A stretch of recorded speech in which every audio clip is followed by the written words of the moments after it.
Assalamualaikum warahmatullahi wabarakatuh. Waalaikumsalam warahmatullahi wabarakatuh.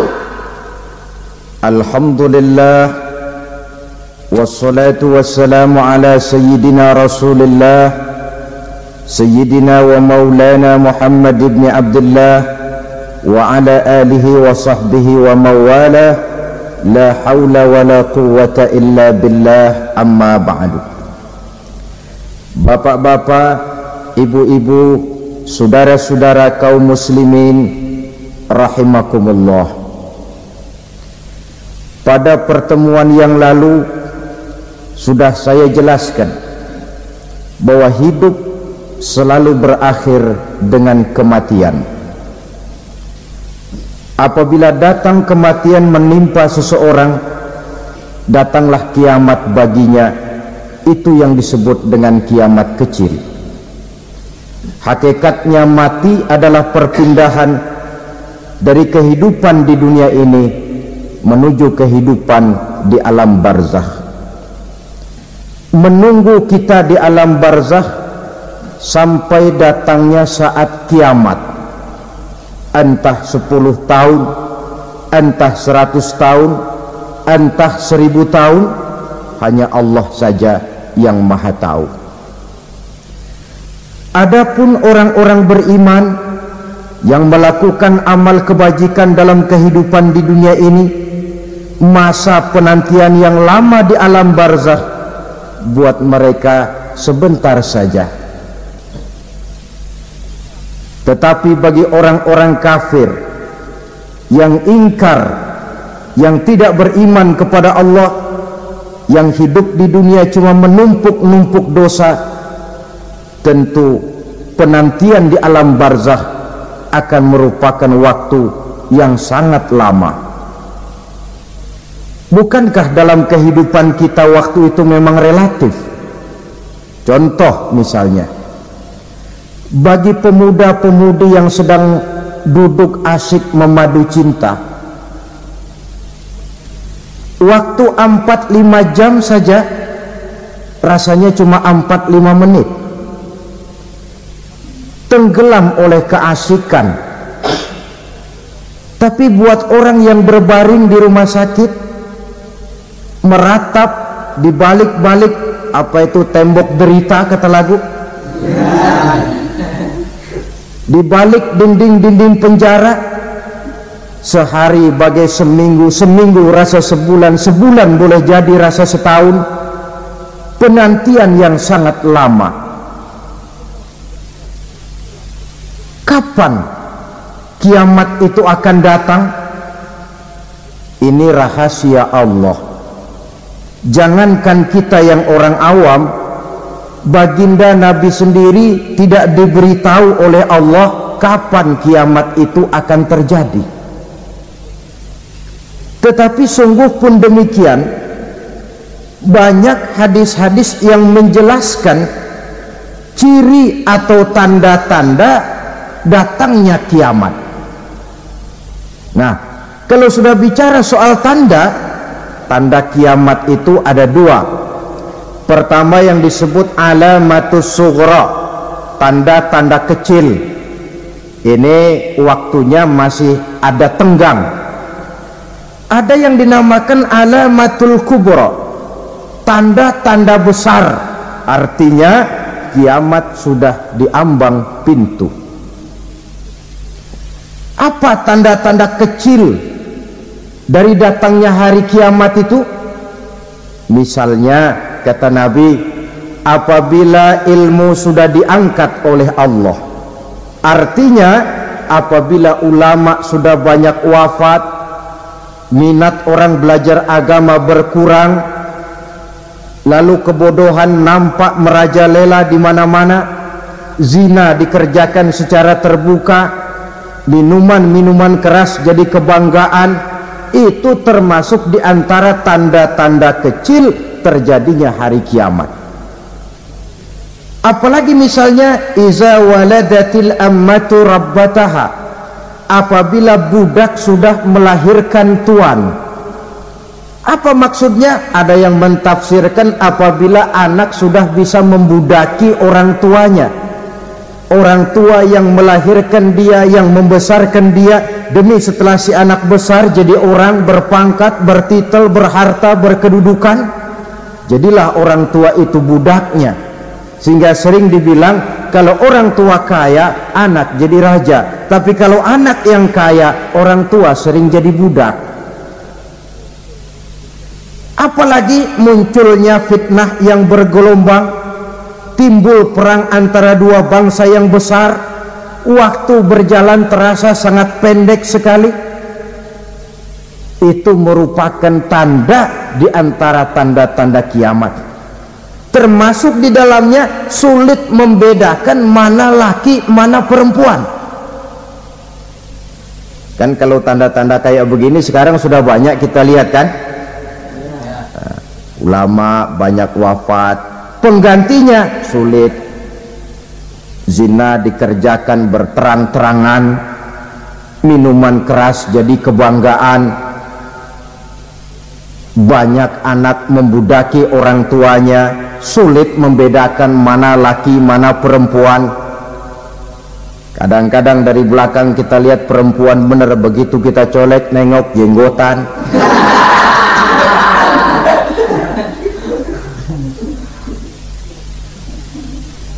Ini termasuk tanda-tanda kecil, masih ada tenggang sampai akan terjadinya kiamat itu. Nah, yang dimaksud dengan tanda-tanda besar, ini tanda besar artinya kiamat sudah di ambang pintu. Pertama, matahari terbit dari sebelah barat. Apabila matahari sudah terbit dari arah sebelah barat, tertutuplah sudah pintu taubat. Bersabda Nabi kita, la taqumus sa'atu hatta tatlu'a syamsu min maghribiha. Tidak akan datang hari kiamat sampai matahari terbit dari arah sebelah barat. Fa iza tala'at, manakala matahari telah terbit dari arah sebelah barat, wara'ahan nasu, manusia banyak menyaksikan itu, amanu ajma'un, mereka pun lalu beriman. Yang tadinya kafir, yang tadinya ingkar, yang tadinya membangkang, setelah melihat matahari terbit dari sebelah barat, buru-buru beriman, berlomba-lomba mengucap dua kalimat syahadat. Tapi apa yang terjadi? Kata Nabi, wadzalika hina la yanfa'u nafsan imanuha lam takun amanat min qabl. Hari itu adalah hari yang iman sudah tidak berguna lagi bagi seseorang apabila sebelumnya memang dia tidak pernah beriman. Au kasabat fi imaniha khaira, atau beriman tetapi tidak pernah melakukan kebajikan di dalam keimanannya itu. Hari yang sudah kasib, hari yang sudah terlambat, beriman tidak akan ada gunanya lagi. Ini pelajaran buat kita. Sebelum sang surya terbit dari sebelah barat, sebelum nafas sampai di tenggorokan, artinya pintu taubat masih terbuka. Kalau dua hal itu sudah terwujud, nafas sudah sampai di kerongkongan atau matahari sudah terbit dari arah sebelah barat, tertutuplah sudah pintu taubat. Tak ada lagi gunanya pangkat, jabatan, harta, bahkan beriman pun dalam suasana macam itu too late, kata orang Kulon. Sudah terlambat. Matahari terbit dari arah sebelah barat, itu tanda besar, artinya kiamat sudah di ambang pintu. Lalu apalagi tanda besar? Munculnya Dajjal. Dajjal artinya pendusta-pendusta yang menyesatkan manusia. Ada dua macam Dajjal, saudara. Ada Dajjal kecil, ini Dajjal kelas teri. Kalau ini sejak zaman Rasulullah sudah ada itu, tiap zaman ada. Di zaman Rasulullah misalnya ada yang bernama Aswad al-Unsi dari Yaman, ada yang namanya Musailamah al-Kazzab dari Yamamah, ada yang namanya Ibnu Sayyad dari Madinah. Ini dajjal-dajjal di zaman Rasul. Musailamatul Kazzab memproklamirkan diri jadi nabi, dia di zaman Rasul masih hidup. Ini dajjal zaman Nabi. Di zaman sahabat muncul dajjal-dajjal. Di zaman kita sekarang ini dajjal-dajjal pun gentayangan, dajjal-dajjal kelas teri. Kerjanya mendustakan manusia, menyesatkan manusia, memalingkan manusia dari jalan yang benar dan diridhoi oleh Allah Subhanahu wa taala.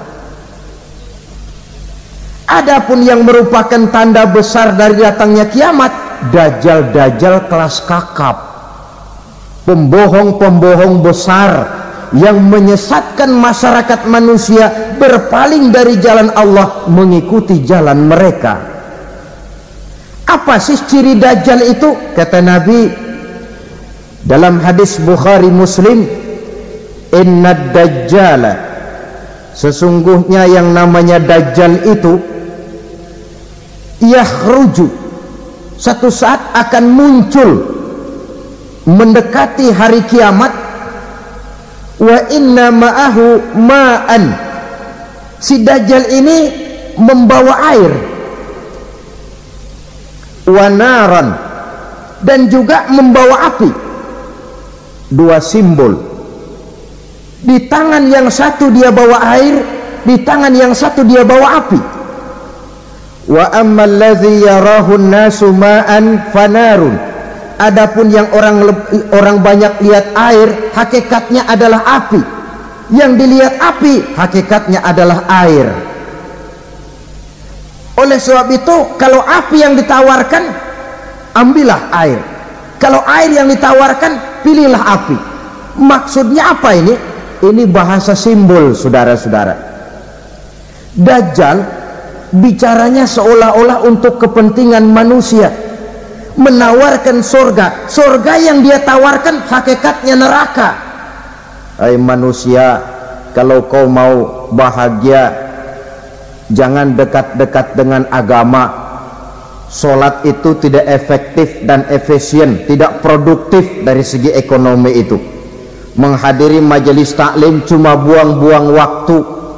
Tahajud, tasbih, tahlil, baca Quran, apa itu? Pekerjaan mubazir saja.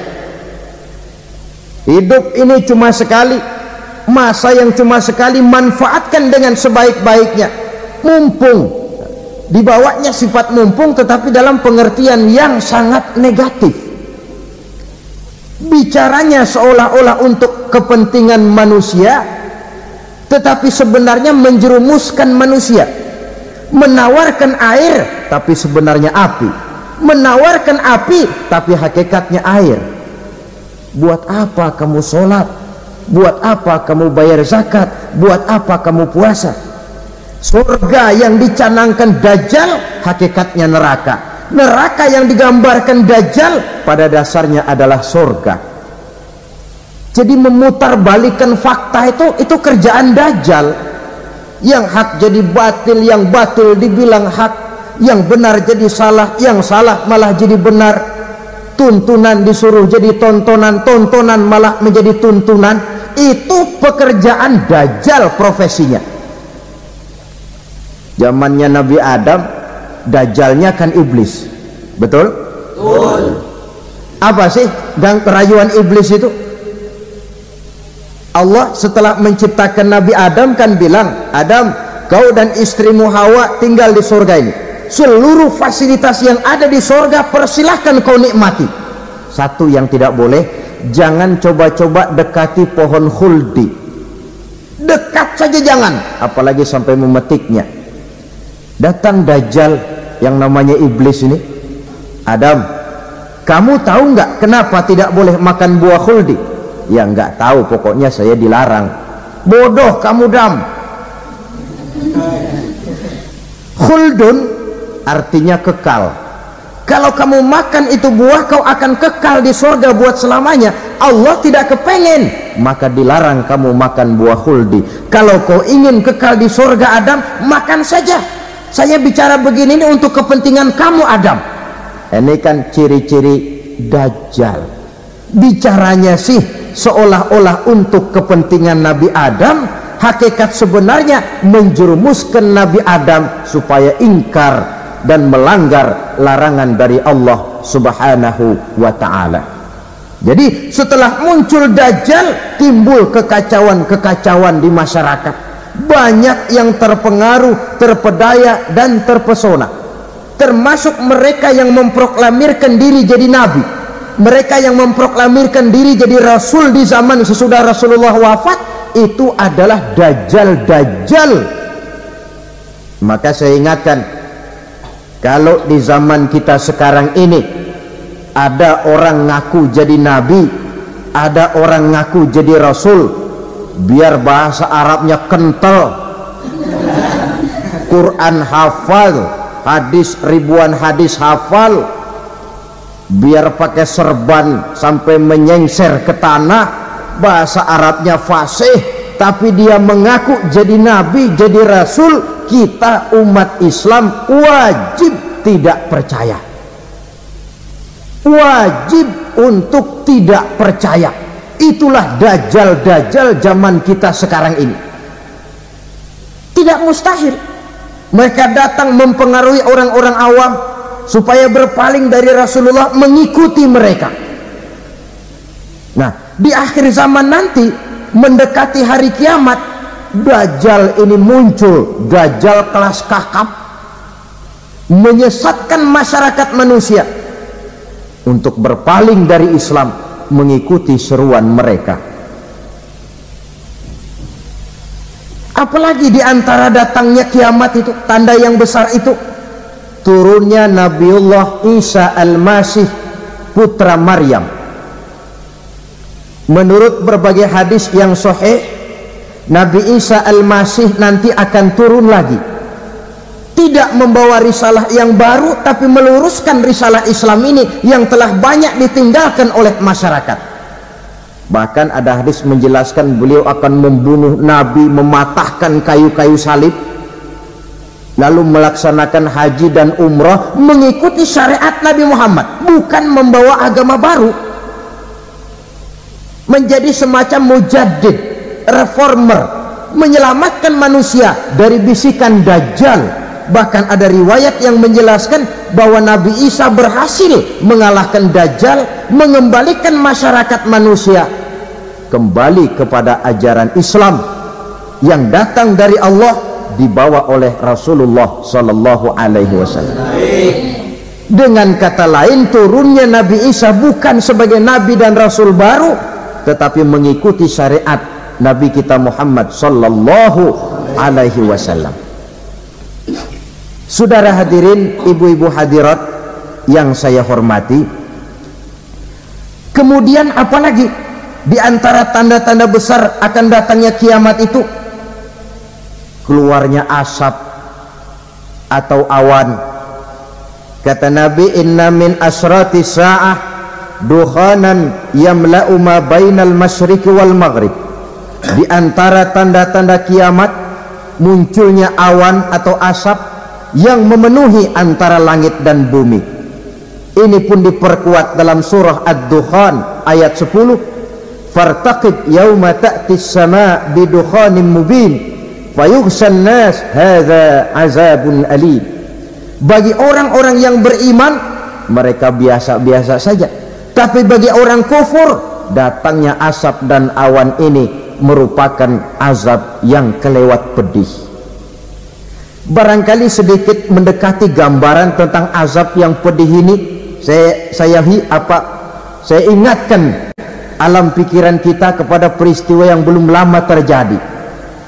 Pernah dengar berita bocornya reaktor nuklir di Chernobyl, Uni Soviet? Pernah dengar?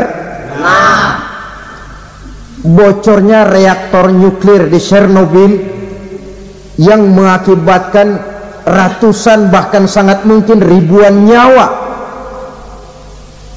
Cuma satu reaktor, Bagaimana kalau seluruh cadangan nuklir yang dimiliki oleh para negara adik kuasa ini diledakkan? Bahkan yang konon menurut catatan, cadangan nuklir yang dimiliki bersama oleh Amerika dan Rusia sekarang ini sudah sanggup memusnahkan 6 miliar manusia, 1,5 kali lebih banyak dari jumlah manusia yang nongkrong di permukaan bumi ini. Saudara-saudara hadirin yang saya hormati, lalu saat mendekati hari kiamat, apalagi tandanya setelah Nabi Isa wafat pada saat turunnya yang kedua kali, lalu Allah meniupkan angin sejuk, semua orang-orang beriman, orang-orang baik wafat, sehingga penghuni bumi ini cuma tinggal lagi terdiri dari orang-orang kafir. Tidak ada lagi di bumi ini yang bisa mengucapkan Allah. Sehingga dalam hadis qudsi itu ada keterangan, innallaha azza wa jalla yaqulu li Israfil, Allah pernah pesan kepada malaikat Israfil, kata Allah, Israfil, iza sami'ta qailan yaqul Allah Allah fa akhirin nafakh 40 sanatan ikraman liqailiha. Hai Israfil, apabila kau dengar di permukaan bumi masih banyak orang yang mengucapkan Allah Allah, maka tunda sangkakala kiamat itu 40 tahun. Untuk apa? Ikraman liqailiha, menghormati orang yang mengucapkan Allah Allah itu. Wah, jadi karena sekarang masih banyak yang mengucapkan Allah, besar hatilah kita, masih jauh kiamat itu. Tapi jangan lupa, kiamat pribadi, kiamat kecil itu yang nggak kita sangka-sangka. Ajal datang mencabut nyawa, itu kiamat pribadi, dan itu yang pasti kita hadapi, dan itu yang membuat kita tidak boleh bersikap main-main di dalam kehidupan sekarang ini. Saudara hadirin yang saya hormati, tidak ada lagi orang-orang muslim, seluruh penduduk dunia ini kafir. Lalu terciptalah struktur sosial yang berlandaskan prinsip hidup semau gue.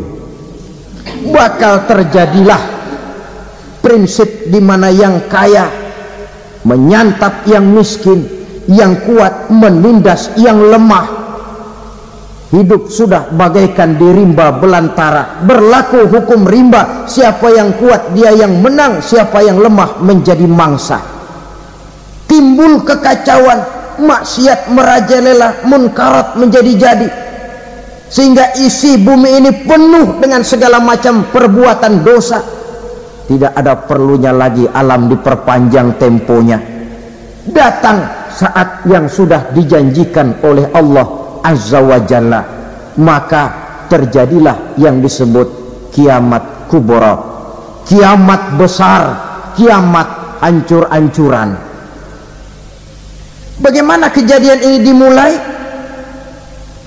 Dalam surah Az-Zumar ayat 68, Allah Subhanahu wa taala berfirman, wa nufikha fis-suri fasa'iqa man fis samawati wa man fil ardi illa man sya'allahu. Maka manakala ditiuplah sangkakala, terkejutlah seluruh yang ada di langit dan seluruh yang ada di bumi. Bila saat kiamat datang, Allah perintah malaikat Israfil, Israfil, tiup sangkakalamu. Ditiuplah sangkakala oleh malaikat Israfil. Yang akibat daripada tiupan itu, seluruh yang ada di langit, seluruh yang ada di permukaan bumi terkejut. Yang ada di langit siapa? Malaikat kan. Bayangin aja kalau malaikat kaget, apalagi kita. Terkejut seluruh makhluk yang ada di bumi, yang ada di langit mendengar suara sangkakala itu. Bunyinya tidak sanggup kita bayangkan dahsyatnya. ledakan nuklir, ledakan neutron, belum apa-apa ketimbang bunyi sangkakala malaikat Israfil ini. Nah, lalu mendengar bunyi sangkakala ini, gemparlah makhluk, kacaulah alam. Bumi gempa, planet-planet bertabrakan, gunung meletus, air laut tumpah ke darat, angin topan bertiup, halilintar menyambar, lalu semua yang bernama hidup mati total. Mati bareng tanpa persiapan. La haula wala quwata illa billah. Saya kadang-kadang dalam tafakur bermohon, ya Allah, mudah-mudahan saya nggak nemuin kiamat beneran. Ngeri, nggak bisa kita bayangkan macam apa suasana seperti itu. Allah saja banyak memberikan gambaran, misalnya Al-Qari'ah, wa mal qari'ah, wa ma adraka mal qari'ah.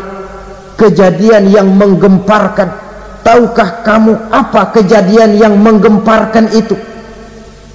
Yauma yakunun nasu kal farasil mabsus wa takunul jibalu kal ihnil manfus.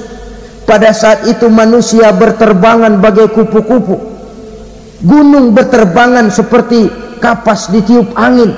Gunung saja macam kapas, konon lagi manusia. Kematian total, mulai semut sampai gajah mati, jin mati, iblis mati, malaikat mati. Oh, malaikat saja mati. Saudara hadirin yang saya hormati, kematian total yang tanpa persiapan. Orang bilang, Pak, kalau mati bareng begitu yang repot malaikat maut dong ya, cabut sana, cabut sini. Itu kalau menurut logika kita, mestinya begitu menurut logika. Tapi logika juga yang bilang nggak perlu serepot itu, sebab untuk mematikan listrik di wilayah DKI, di wilayah Jakarta, nggak perlu tiap rumah didatengin matiin, ya lama. Cukup dari kantor pusatnya saja PLN, tekan satu tombol, gelaplah seluruh Jakarta. Saudara hadirin yang saya hormati, kematian total. Lalu setelah kematian total, planet-planet juga mati, dalam arti tidak bergerak dan beredar. Angin mati, dalam arti tidak bertiup. Air mati, dalam arti tidak ada riak gelombang. Pokoknya semua mati. Kullu nafsin za'iqatul maut, semua yang bernafas mati. Dalam ayat lain, kullu man 'alaiha fan, semua yang ada di permukaan bumi fana, yang kekal cuma Allah subhanahu wa ta'ala. Yang paling belakang mati malaikat maut dan malaikat Israfil, tapi mati juga sesuai dengan janji Allah. Menurut hadis Bukhari Muslim dari Abi Hurairah, masa tenggang waktu antara kematian total pada tiupan sangkakala pertama dengan proses kebangkitan pada tiupan sangkakala kedua 40 lamanya. Tidak dijelaskan oleh Abi Hurairah 40 jam, apa 40 hari, apa 40 tahun. Hadis-hadis cuma menyebutkan 40 saja. Sunyi alam, yang tinggal cuma Allah saja lagi. Ketika itu Allah berseru-seru, katanya, limanil mulkul yauma, siapa para penguasa hari ini? Mana itu raja-raja dan penguasa yang dulu mengaku jadi Tuhan?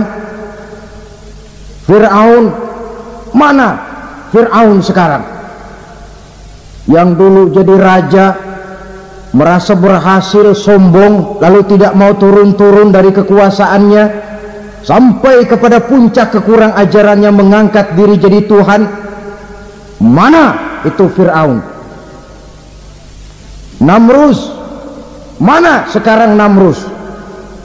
La ilaha illa ana, ternyata tidak ada Tuhan lain selain daripada aku, kata Allah. Proses kemudian, saudara-saudara, turunlah hujan dari langit. 40 lamanya hujan itu, tidak jelas juga 40 jam apa 40 hari. Setelah air turun membasahi, datanglah tiupan sangkakala yang kedua. Semua yang bernama mati bangkit dari kuburnya masing-masing. Ini yang disebut Yaumul Ba'thi, hari kebangkitan. Allahu Akbar. Pada saat kita bangkit dari kubur kita masing-masing, kumpul di padang mahsyar namanya. Bayangin aja, saya sendiri nggak sanggup bayangin. Manusia sejak zaman Adam sampai zaman kiamat kumpul bareng di tempat sama. Berapa banyaknya itu?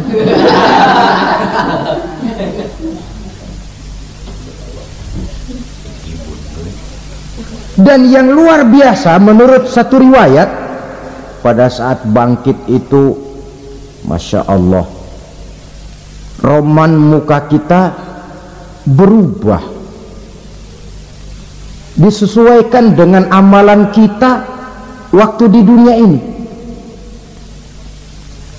Barang siapa yang waktu di dunia amalannya itu amalan tikus, di akhirat nanti dia bangkit dari kubur, mukanya seperti muka tikus. Gagah betul badannya, tapi mukanya seperti tikus. Kenapa? Amalannya waktu di dunia seperti amalan tikus. Apa amalan tikus itu? Suka ngegeragoti barang yang sudah disimpan rapi-rapi. Orang sudah simpan uang rapi-rapi, simpan perhiasan rapi-rapi, digeragoti oleh tikus. Maling-maling, pencoleng-pencoleng, koruptor-koruptor, itu nanti di akhirat nanti kita lihat mukanya seperti muka tikus. Oh, ini waktu di dunia suka nyolong, mukanya seperti muka tikus.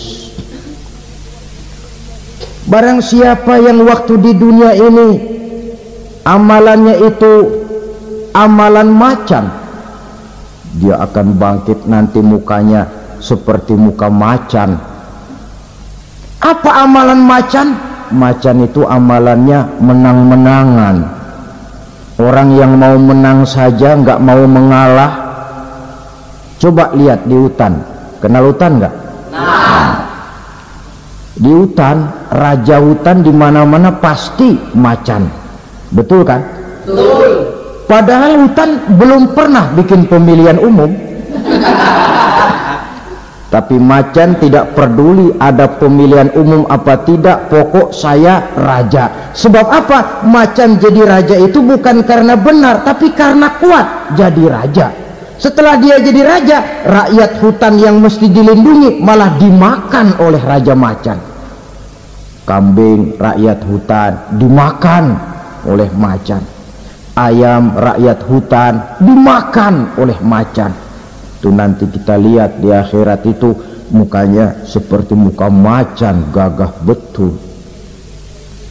Lalu barang siapa yang di dunia ini amalannya itu seperti amalan anjing, nanti dia punya muka seperti muka anjing.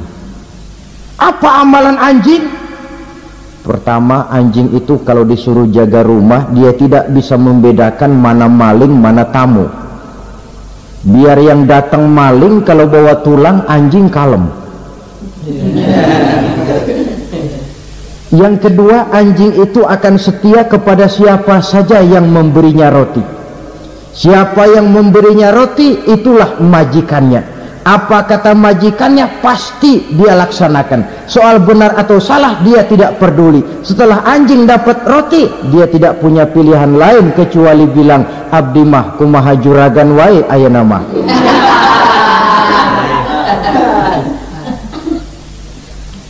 Saudara hadirin yang saya hormati, berkumpul di padang mahsyar, tiap orang sibuk dengan persoalannya masing-masing.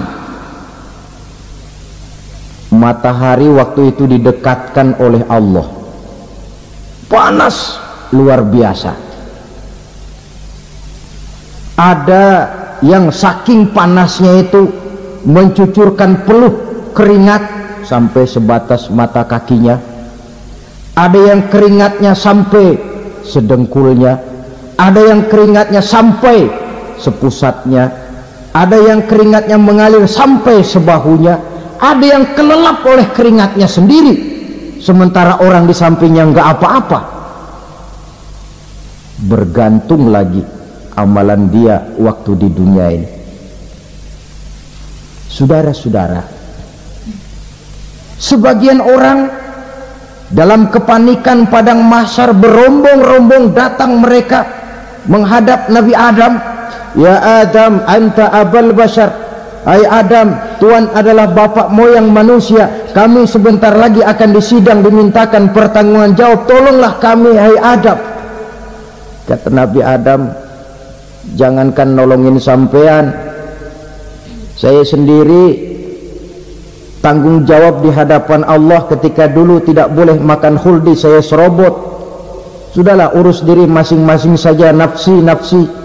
Begitu kata Nabi Nuh, begitu kata Nabi Ibrahim. Tiap orang bertanggung jawab sendiri-sendiri. Ketika itulah saudara-saudara, nikmatnya menjadi umat Nabi besar Muhammad sallallahu alaihi wasallam. Sebab apa? Walaupun menurut abjad kita ini umat paling belakang, paling belakang kita ini toh, karena Nabi Muhammad adalah Nabi akhir, tapi akan dihisap lebih dulu, lewat di atas sirat lebih dulu, masuk surga lebih dahulu ketimbang umat-umat belakangan. Ketika Rasul mendekati ajal, beliau tanyakan itu kepada malaikat Jibril.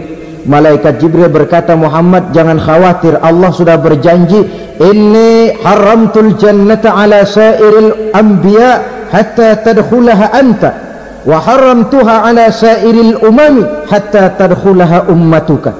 Surga aku haramkan buat seluruh nabi kecuali kalau engkau Muhammad sudah masuk ke dalamnya, dan surga aku haramkan buat seluruh umat kecuali kalau umatmu Muhammad sudah masuk ke dalamnya. Logikanya, walaupun menurut abjad kita umat paling belakang, bakal dihisap paling dulu, lewat di atas sirat paling dulu, masuk surga paling dulu, kalau mampir ke neraka juga paling dulu. Ya resiko. Jangan mau enaknya aja paling dulu. Saudara hadirin yang saya hormati, setelah masa kebangkitan itu jangan dikira begitu bangkit langsung diperiksa, masih menunggu menanti ribuan tahun perhitungan padang mahsyar untuk sampai kepada proses yang disebut yaumul hisab, hari perhitungan. Seorang demi seorang bakal dipanggil. Bayangkan saja, kita se-RT saja di absen, kadang-kadang perlu waktu lama.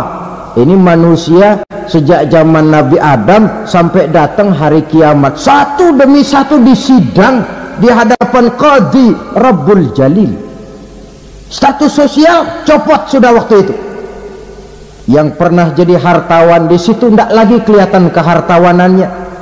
Yang pernah jadi jenderal tidak lagi dipanggil jenderalnya. Yang ustadz tidak lagi dipanggil al-mukarramnya. Seluruh status sosial selesai. Dipanggillah kita seorang demi seorang menghadap Qadhi Rabbul Jalil.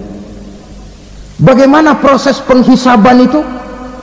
Pertama, proses tanya jawab. Di antaranya ada hadis menyatakan lan tazula qadama 'abdin yaumal qiyamah hatta yus'ala an arba'i khisalin. Besok di hari kiamat tidak akan bergeser telapak kaki seorang hamba sampai dia ditanya lebih dulu tentang 4 persoalan. Tentang ilmunya, kemana ilmu itu diamalkan. Tentang umurnya, di mana umur itu dihabiskan. Tentang masa mudanya, kemana masa muda itu dipakai. Tentang hartanya, dari mana harta itu didapat dan kemana harta itu dibelanjakan. Ini termasuk proses tanya jawab. Jadi kalau istilah pengadilan dunia, nama Fulan bin Fulan. Kamu waktu di dunia diberikan umur panjang untuk apa? Pernah mengalami masa muda, kemana kau habiskan masa remajamu? Kau diamanahkan ilmu, dengan apa ilmumu kau amalkan? Kau diberikan harta, dari mana harta kau dapat, kemana kau belanjakan? Tak seorang pun yang bisa mungkir. Sebab apa? Dikala itu yang menjadi saksi bukan orang, yang menjadi saksi adalah seluruh anggota badan kita. Tangan bicara, kaki jadi saksi terhadap seluruh amalan yang pernah kita kerjakan pada saat kehidupan di alam dunia ini. Selesai proses tanya jawab, lalu diperlihatkan buku catatan kita waktu hidup di dunia ini. Jangan lupa Allah itu menyiapkan 2 superkomputer kepada kita, sebelah ditempelin sebelah kanan, yang sebelah tempelin di sebelah kiri. Komputer itu namanya Raqib dan Atid, 2 malaikat yang apabila baik kita lakukan, refleks saja akan menulis kebajikan kita. Jahat kita kerjakan akan tertulis, catatan itu nanti diperlihatkan kepada kita. Waduh, alangkah malunya pada saat diperlihatkan catatan kita, buku rapot kita merah melulu. Barangkali diperiksa sambil diomelin, brengsek lo, buku merah melulu begini, bagaimana waktu hidup di dunia? Tidak cukup diperlihatkan buku catatan kehidupan, rekaman kehidupan. Rekaman kehidupan kita secara utuh sejak terlahir sampai ajal datang merenggut nyawa. Barangkali mirip dengan video sekarang ini, di mana terekam dengan baik seluruh kegiatan kita sejak yang sekecil-kecilnya sampai kepada yang sebesar-besarnya. Untuk kemudian kita pun menerima balasan. In khairan fa khairun wa in syarran fa syarrun. Kalau baik ya baik balasannya, kalau jahat ya jahat juga balasannya. Catatan-catatan kita diberikan, kalau banyak kebajikannya diberikan di tangan kanan dengan cara yang halus, kalau banyak kejahatannya diberikan dari sebelah kiri atau dilempar dari belakang. Itulah sebabnya sejak di dunia ini kita sudah mohon kepada Allah, ketika berwudu membasuh tangan kanan, apa kita bilang?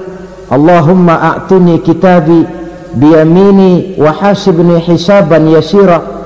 Ya Allah, berikan saya kitab di tangan kanan, dan kalau saya memang perlu dihisab, hisablah saya yang seringan-ringannya. Tangan kiri berlindung kita kepada Allah, jangan sampai diberikan kitab di tangan kiri atau dari arah sebelah belakang. Wa a'udzubika an tu'tiya kitabi bishimali aw min wara'i zuhri, dari arah sebelah belakang. Na'udzubillah min dzalik.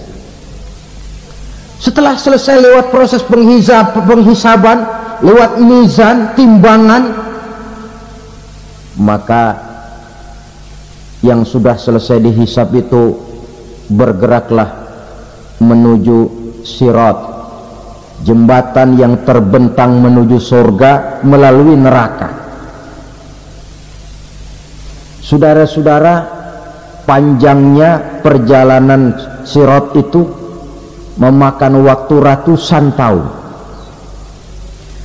Tetapi orang yang lewat di atas sirat pun macam-macam, bergantung amalannya ketika di dunia ini. Ada yang lewat di atas sirat itu kal barqil khatib, seperti kilat yang menyambar, lep, sudah sampai dia di surga. Cepat bukan main. Ada yang lewat di atas sirat itu seperti orang lari-lari. Ada yang lewat di atas sirat itu seperti orang jalan biasa. Ada yang sambil merangkak, ada yang sambil ngesor, ada yang sambil gelayutan, ada yang selamat sampai ke ujung ke surga, ada yang tergelincir jatuh masuk ke dalam neraka, bergantung amalannya dalam kehidupan di dunia sekarang ini. Tiap kita akan melewati yang namanya sirat ini. Saudara-saudara kaum muslimin yang saya hormati, dengan demikian mereka yang selamat melalui sirat sampai ke terminal akhir surga, mereka yang ketika dihisab ternyata banyak kejahatannya daripada kebaikannya, mereka singgah di dalam neraka. Nah, adapun orang-orang yang beriman menurut ayat Quran dan hadis Nabi itu nanti ada bermacam-macam.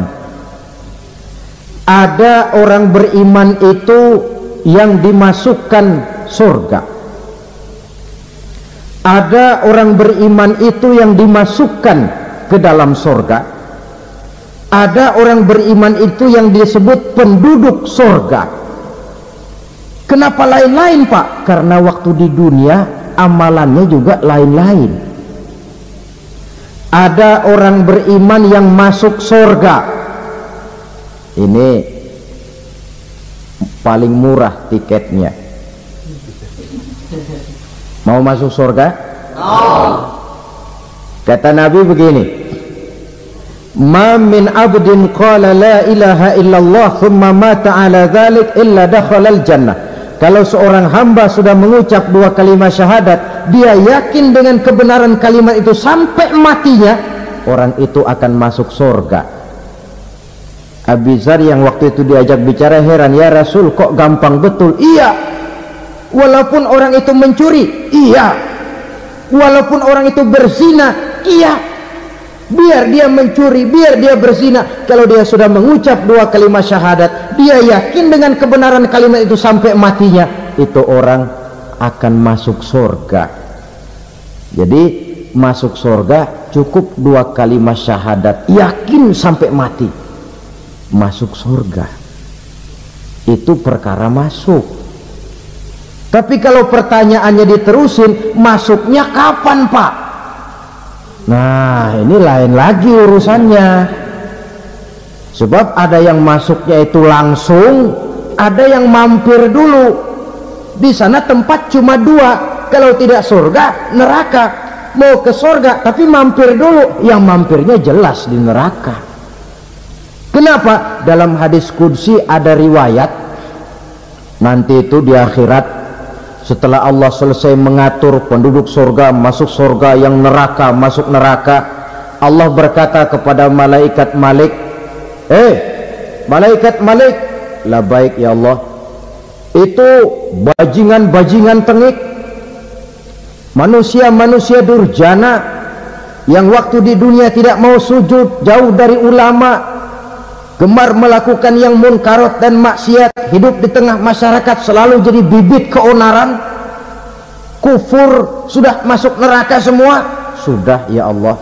Nah, kalau sudah, coba sekarang kamu masuk, Malik. Saya, iya, masuk neraka.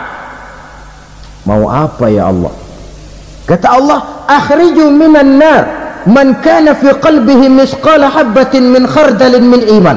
Kau masuk neraka, cari di dalam neraka orang-orang yang ada imannya walaupun kecil sebesar biji zarah, angkat mereka keluar. Masuk malaikat Malik ke neraka, cari orang yang ada imannya, korek-korek. Ya repot, udah pada gosong. Yang ada imannya diangkat ke atas, yang ada imannya diangkat ke atas, lalu dimandikan di Nahrul Hayat, namanya sungai kehidupan di akhirat nanti. Cakep lagi rupanya, bersih lagi wajahnya, apel di hadapan Allah. Kata Allah, bagaimana mas? Kapok nggak sampean? Kapok ya Allah. Nah, kalau kapok, idhab fadkhulil jannah, pergi masuk surga sana.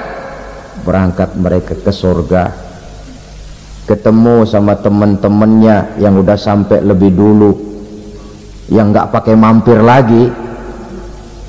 Terjadi dialog. Kata teman-temannya yang udah pada nyampe duluan, mas, iya, emang baru sampai? Saya baru sampai. Memang mampir di mana dulu mas? Kita sudah lama sampai di surga. Saudara buka surah Al-Muddathir ayat 34-35. Ma salakakum fis saqar? Kenapa kamu mampir di neraka Saqar? Qalu lam nakum minal musallin. Mereka menjawab, kami mampir di neraka Saqar mas, gara-gara dulunya kami waktu di dunia ndak pernah sholat. Ndak pernah sholat? Ndak pernah. Karena rumahnya dekat masjid, cuma dekat doang mas. Sholat mah enggak saya. Nggak pernah ngasih makan fakir miskin, nggak pernah hadir di majelis taklim, pendeknya nggak pernah melakukan kebajikan. Maka saya pun mampir di neraka Saqar. Untung betul saya punya iman mas, sedikit. Waktu hidup di dunia dulu saya pernah mengucap 2 kalimat syahadat, sekali-kalinya waktu mau kawin. Masya Allah, untung saja kawin, kalau nggak kawin polos.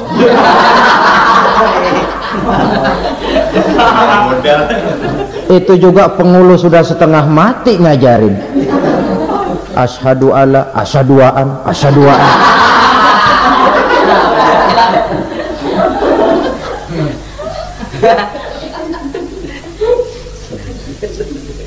Ini namanya masuk surga, ada mampir dulu.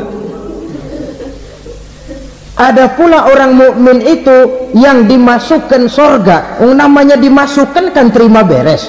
Saya masuk ke rumah, jalan sendiri, cari tempat sendiri. Saya dimasukkan ke dalam rumah, terima beres, pokok ada di dalam, itu dimasukkan namanya. Nggak pakai mampir. Tapi tentu tiketnya lebih mahal ketimbang yang pertama tadi. Apa kata Allah? Innal ladzina amanu wa amilus salihat la ukaffiranna anhum sayyi'atihim wa la udkhilannahum jannah. Sesungguhnya orang-orang yang beriman kemudian beramal soleh, kami hapuskan segala dosa dan kesalahannya, kami masukkan mereka ke dalam surga. Lihat ayatnya, Allah yang memasukkan, kita yang dimasukkan. Tidak pakai transit, tidak usah mampir. Cuma tidak cukup syahadat, tidak cukup amanu, tapi diiringi dengan wa amilus salih. Iman, amal. Tidak cukup syahadat, lalu dibuktikan dia sholat, dia zakat, puasa, lalu dia melakukan berbagai macam kebajikan. Ini yang menyebabkan dia tidak pakai mampir di tempat yang bernama Saqar. Lalu ada pula orang mukmin itu yang disebut penduduk surga. Wah, ini sudah fit ini. Ashabul jannah, penduduk surga. Siapa mereka? Kata Allah, innal ladzina amanu summa istaqamu fala khaufun 'alaihim wa la hum yahzanun ulaika ashabul jannah hum fiha khalidun. Sesungguhnya orang-orang yang beriman lalu istiqamah, tetap dalam melaksanakan perintah Allah, tidak goyah, tidak labil tapi stabil, istiqamah, mereka tidak takut dan tidak bersedih hati. Merekalah penduduk surga. Iman, istiqamah. Tidak punya duit, sembahyang. Banyak duit, sembahyang. Miskin, sembahyang. Kaya, tetap sembahyang. Istiqamah. Kadang orang kalau susah rajin ke masjid, banyak duitnya ngelihat masjid melengos. Itu yang dibilang waktu miskin hamba Allah, setelah kaya jadi hamba harta. Bergeser, tidak ada nilai istiqomahnya. Saudara-saudara, dengan begitu penduduk neraka itu dua, ada penduduk permanen, ada penduduk yang semi permanen. Yang semi permanen orang-orang beriman yang mempunyai dosa besar, mereka masuk ke neraka untuk menerima azab sesuai dengan dosanya. Bila selesai masa azab itu, mereka akan diangkat untuk ditempatkan kembali ke dalam surganya Allah subhanahu wa ta'ala. Nah, dikala itulah saudara-saudara, ada yang disebut syafaat dari Rasulullah sallallahu alaihi wasallam. Tapi tentu jangan lupa, syafaat ini ibarat kain menambal dia. Kita punya kain bolong-bolong sedikit, syafaat yang menambal. Sholat kita ada kurang dikit, sedekah kita ada campur riak dikit, amalan kita ada tidak karena Allah dikit, kita berharap syafaat. Jadi biarlah kain masih bolong-bolong, yang penting punya kain. Tapi kalau kainnya tidak ada, yang ditambal apanya? Sholat tidak, puasa tidak, zakat tidak, berharap syafaat saja, ya, terlalu berlebihan itu. Saudara hadirin yang saya hormati, apabila selesai proses penghisaban, proses penghitungan, maka dikala itulah manusia terbagi dalam dua kelompok besar, fariqun fil jannah wa fariqun fis sa'ir. Sekelompok orang-orang beruntung yang masuk ke dalam surga, dan sekelompok lagi masuk ke dalam neraka.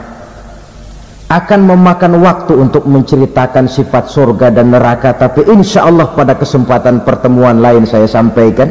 Namun sebagai gambaran umum cukuplah saya sampaikan sebuah hadis qudsi. Allah jelaskan, a'dadtu li'ibadiyas salihin ma la ainun ra'at wa la uzunun sami'at wa la khatara fi qalbil bashar. Aku sediakan buat hamba-hambaku yang soleh, yang tidak pernah terlihat oleh mata, tidak pernah terdengar oleh telinga, dan belum pernah terdetik dalam hati manusia. Jadi kenikmatan surga belum pernah dilihat mata, belum pernah didengar telinga, belum pernah terdetik dalam hati. Pedihnya azab neraka belum pernah terlihat mata, belum pernah terdengar telinga, belum pernah terdetik dalam hati. Saudara hadirin yang saya hormati, oleh karena itu, sebagai uraian akhir daripada kiamat ini, marilah sama-sama kita memanfaatkan hidup dengan sebaik-baiknya, supaya jangan timbul penyesalan di hari kemudian nanti. Mudah-mudahan kita seluruhnya diselamatkan Allah dari azab neraka dan mendapat surga dan ridhonya. Sekian dan demikianlah pertemuan kita kali ini. Terima kasih banyak atas segala perhatian. Mohon maaf atas segala kekurangan. Usikum wa nafsi bitaqwallah. Wassalamualaikum warahmatullahi wabarakatuh. Waalaikumsalam warahmatullahi